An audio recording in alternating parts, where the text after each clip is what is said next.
Hola, TD Believers. Ya tenemos a tocar los Día Internacional da Luenga Materna. Y ya sabéis que siempre se goza de fer bella cosa especial para celebrar este día tan especial.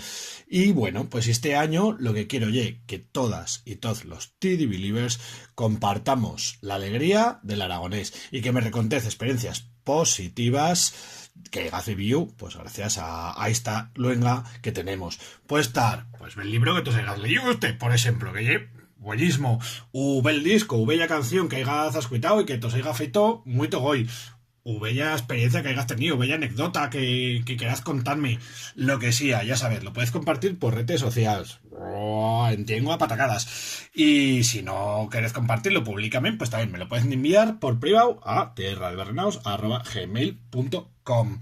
Lo que se te os ocurra, cualquier cosa, ya bienvenida. Grábate un audio o un video o lo que quieras y eso, me lo envías. Sobre todo, experiencias positivas, porque el aragonés nos va a experimentar muchas cosas, pero sobre todo nos ha de hacer felices. Que vaya bueno, TD Believers, y buen día de la lengua materna.